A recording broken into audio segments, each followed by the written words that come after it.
Hello दोस्तों, नमस्कार।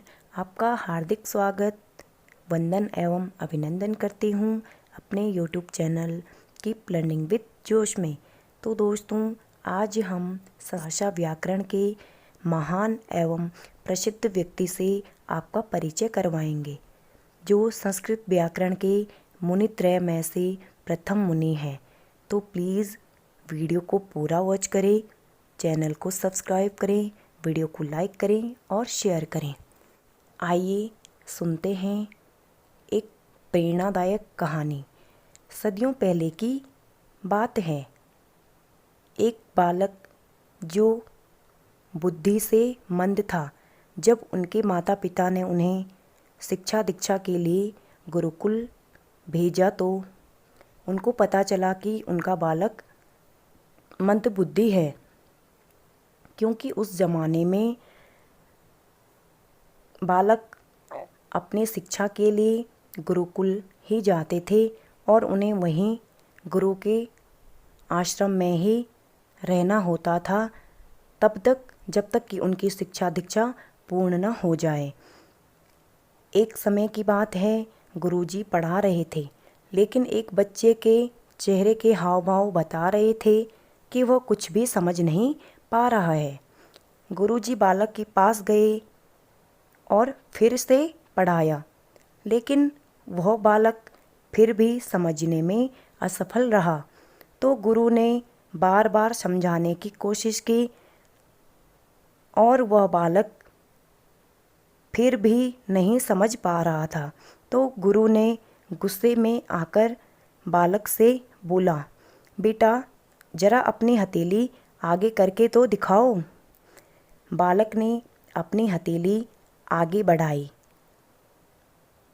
गुरु ने हथेली देखकर बोला, बेटा आप घर वापस चले जाओ, अपना वक्त बर्बाद मत करो। यह सुनकर शिष्य बोला, क्यों, क्या हुआ गुरुजी? तो गुरु बोले, आपकी हथेली में विद्या की रेखा तो है ही नहीं। गुरुजी ने एक दूसरे शिष्य की हथेली दिखाकर कहा, ये होती है विद्या की रेखा, जो कि आपकी हथेली में नहीं है। यह शब्द देखकर उस शिष्य ने अपनी जेब से एक चाकू निकालकर अपनी हथेली पर एक रेखा खींच ली और गुरुजी से बोला, ये देखो गुरुजी, मैंने अपनी हथेली में विद्या की रेखा बना दी है। यह शब्द देखकर गुरुजी भावुक हुए और शिष्य को गले लगाया।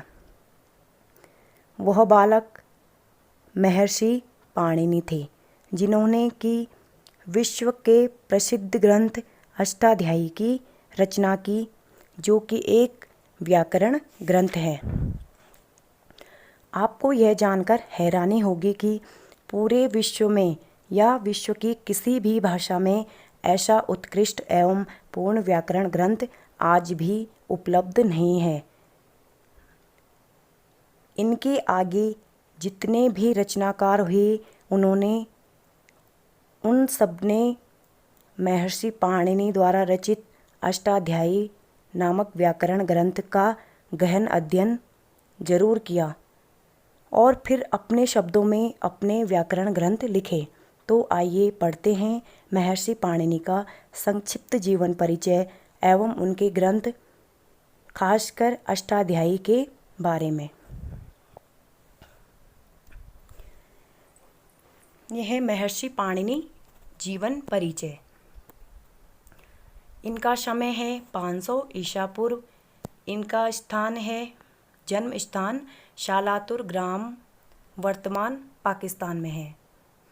इन्होंने अध्ययन किया तक्षशिला विश्वविद्यालय से। इनके पिता का नाम है पाणिन, जिनके नाम से ही महर्षि पाणिनि का नाम पाणिनि पड़ा।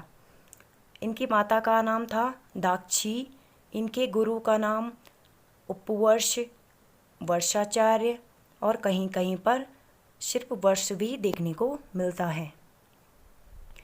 इनकी जो प्रसिद्ध रचना है वह है अष्टाध्यायी, जो कि एक व्याकरण ग्रंथ है। अष्टाध्यायी में 8 अध्याय हैं, जैसा कि नाम से ही विदित हो रहा है कि अष्टाध्यायी। 8 अध्याय, प्रत्येक अध्याय में 4-4 पाद हैं, यानी कि 8 चौका 32, कुल 32 पाद हैं। पाणिनि को सूत्रकार भी कहते हैं, क्योंकि जो ये अष्टाध्यायी नामक ग्रंथ है, इसमें पाणिनि जी ने सूत्रों की रचना की है, क्योंकि उन्होंने सूत्र शैली की रचना की है। अष्टाध्यायी की रचना सूत्र शैली में की है।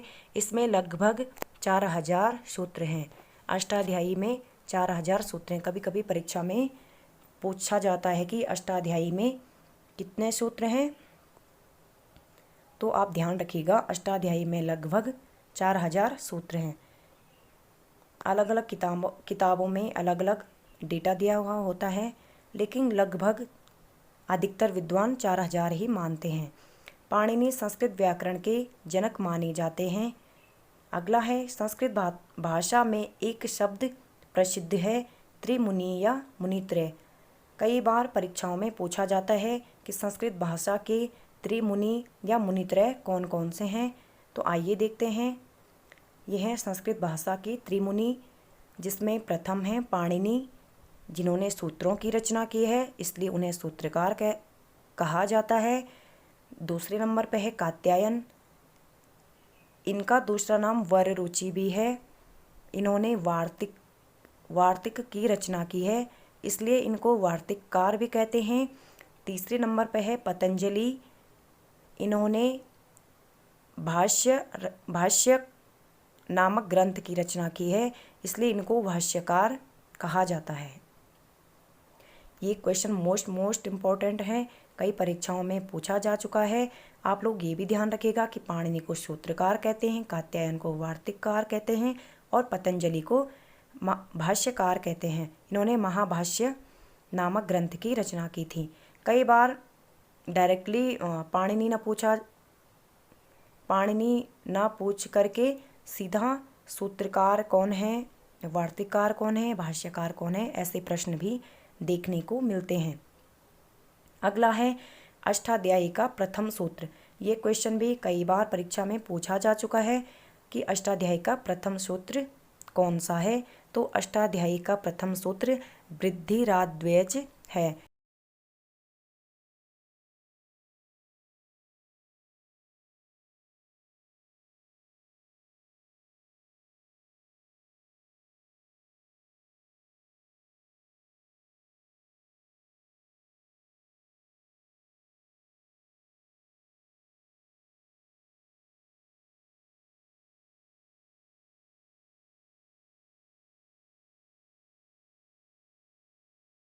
आगे हैं अष्टाध्यायी का अंतिम सूत्र। तो अष्टाध्यायी का अंतिम सूत्र दो बार है। अष्टाध्यायी में पाणिनि ने 10 पूर्ववर्ती आचार्यों का उल्लेख किया है। कई बार पेपर में पूछा जाता है कि अष्टाध्यायी में पाणिनि ने कितने पूर्ववर्ती आचार्यों का उल्लेख किया है। तो आप ध्यान रखिएगा 10 पूर्ववर्ती आचार्यों का उल्लेख किया है। उनके नाम है शाक्टायन, शाकल्य, अभिशाली, गार्ग्य, गालव, भारद्वाज, कश्यप, शौनक, स्फुटयन। यहाँ पे य लिखा गया है, ये ट होना चाहिए था। और आगे है चाक्रवर्मण। आगे है पाणिनि का संस्कृत व्याकरण 4 भागों में विभक्त है या विभाजित है। इसका पहला भाग है माहेश्वर सूत्र, जिसमें कि माहेश्वर सूत्र या स्वर शास्त्र, जिसमें कि संस्कृत के स्वर और व्यंजन हैं। अगला भाग है अष्टाध्यायी, एक सूत्र पाठ है, शब्द विश्लेषण। अगला है धातु रूप, जो संस्कृत की धातुएं हैं, जो मूल धातुएं हैं, जैसे पठ धातु, गम धातु, लिख धातु, दृश्य धातु, ये सब इसके तीसरे भाग में हैं। आगे है गणपाठ, चौथा है गणपाठ। आगे है पाणिनि की रचनाएं, जिसमें पहला है अष्टाध्यायी, जो कि मोस्ट इम्पॉर्टेंट है। इसी रचना की वजह से पाणिनि जी को प्रसिद्धि मिली हुई है। दूसरा है जाम्बवंती विजय, लिंगानुशासन और पाताल विजय। ये पाताल विजय अप्राप्त ग्रंथ है।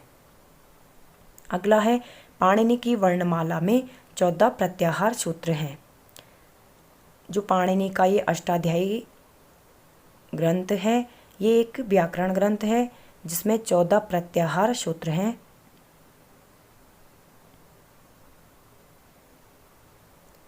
पाणिनि की वर्णमाला में 14 प्रत्याहार सूत्र हैं। पाणिनि की जो अष्टाध्यायी में जो वर्णमाला है उसमें 14 प्रत्याहार सूत्र है। मान्यता है कि ये 14 सूत्र भगवान शिव के डमरू से निकले हैं, इसीलिए इनको शिव सूत्र या माहेश्वर सूत्र भी कहा जाता है। परीक्षा में क्वेश्चन आता है कि माहेश्वर सूत्र किसे कहा जाता है या शिव सूत्र किसे कहा जाता है। तो जो ये वर्णमाला में ये 14 प्रत्याहार सूत्र है, इन्हीं को माहेश्वर सूत्र या शिव सूत्र कहा जाता है। इसके लिए एक सूत्र भी प्रयोग में है। नृत्तावशाने नटराज राजो ननाद ढक्काम नव पंचवारम उद्धर्तु कामः सनकादि सिद्धान एतद्विमर्शे शिव सूत्र जालम। नटराज राजो, ये जो नटराज है यहाँ पर भगवान शिव को नटराज भी कहा जाता है। तो उन्होंने अपना डमरू बजाया कितनी बार? 9 पंचवारम, 9 और 5, 9 5 यानी 14 बार उन्होंने अपना डमरू बजाया। नृत्य करते हुए उन्होंने अपना जो डमरू बजाया, उससे ये 14 माहेश्वर सूत्र निकले, जिनको महर्षि पाणिनि ने आशीर्वाद स्वरूप प्राप्त करके पाणिनीय संस्कृत व्याकरण की रचना की, जिसमें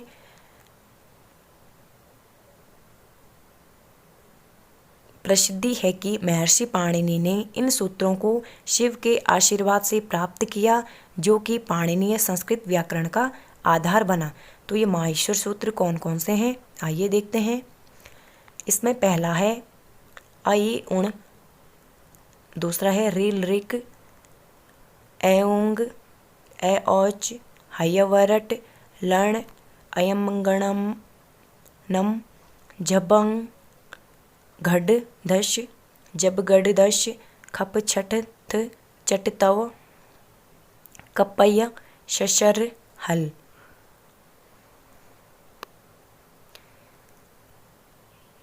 इन 14 माहेश्वर सूत्रों में जो शुरू के 4 सूत्र हैं उनमें स्वर हैं और बाकी के जो 10 सूत्र हैं उनमें व्यंजन वर्ण है।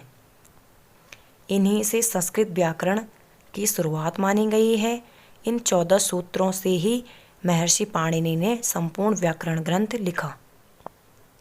आगे है महत्वपूर्ण तथ्य। माहेश्वर सूत्र में आगे के 4 सूत्रों में स्वर हैं। किन किन में है? आ ई उण, रिल रिक, ए ओंग और ए औच। इसमें आखिरी वाला व्यंजन वर्ण है जिसे हलंत या इत कहते हैं। इसमें जो है अ ई उ अण, ये लास्ट में जो अणा है, रिल रिक में ये क है, ए ओंग में ये अंग है और ए औच में ये जो चौ है, ये व्यंजन वर्ण है। आप भी देख पा रहे होंगे, ये इसके नीचे हलंत लगा हुआ है जिसे हलंत या यत कहते हैं। तो जो संस्कृत में जो स्वरों की संख्या मानी गई है वो 9 है। इसमें है पहला अ, ई, उ, री, ए, ओ, ऐ और औ। जो ये लास्ट में जिन वर्णों के नीचे हलंत लगा हुआ है उन्हें इत संज्ञक वर्ण कहते हैं और उनकी गणना इन माहेश्वर सूत्रों में नहीं की जाती है। इसमें है आगे 10 सूत्रों में व्यंजन है, शुरू के 4 सूत्रों में स्वर हैं और आगे 10 सूत्रों में व्यंजन हैं। आखिरी में इत संज्ञक वर्ण की गणना नहीं होती है। तो ये आप लोग ध्यान में रखिएगा, हो सकता है पेपर में पूछा जाए। आगे है संस्कृत में स्वर को अच, जो कि प्रत्याहार करके बनाया गया है, कहते हैं। संस्कृत में स्वर को क्या कहते हैं? तो अच कहते हैं, जो कि प्रत्याहार करके बनाया गया है। और व्यंजन वर्ण को हल कहते हैं। जो ये अच और हल है ये दोनों प्रत्याहार हैं। प्रत्याहार का अर्थ संक्षिप्त करना होता है। ये संस्कृत में 42 प्रत्याहार हैं। ये क्वेश्चन कई बार परीक्षाओं में पूछा जा चुका है। UP TET, UP PGT, TGT या यूके टेट में पूछा जाता है कि संस्कृत में प्रत्याहार कितने हैं, तो संस्कृत में 42 प्रत्याहार हैं। माहेश्वर सूत्रों में कौन सा वर्ण 2 बार आता है?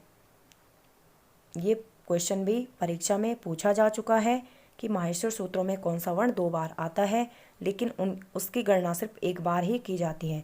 तो जो ये ह है ये 2 बार आया हुआ है, हयवरट में और हल में,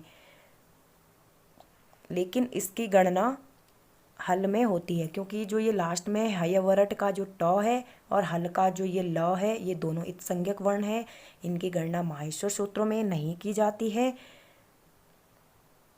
तो जो ये हल वाला ह है यहीं पर ह वर्ण को गिना जाता है। आगे है पाणिनि का एक अन्य नाम शालातुरीय भी है, जो उनके जन्म स्थान सालातुर ग्राम के नाम पर पड़ा। अगला है महर्षि पाणिनि संस्कृत व्याकरण के मुनित्रय में से प्रथम मुनि हैं। तो महर्षि पाणिनि संस्कृत व्याकरण के मुनित्रय में से प्रथम मुनि हैं। ये भी कई बार परीक्षा में पूछा जा चुका है। तो ये थे महर्षि पाणिनि का संक्षिप्त जीवन परिचय, उनकी रचनाएं। संस्कृत व्याकरण के त्रिमुनि में से अगले मुनि कात्यायन और पतंजलि को हम अगले वीडियो में देखेंगे। तो प्लीज़ चैनल को सब्सक्राइब करें, वीडियो को लाइक करें और शेयर करें।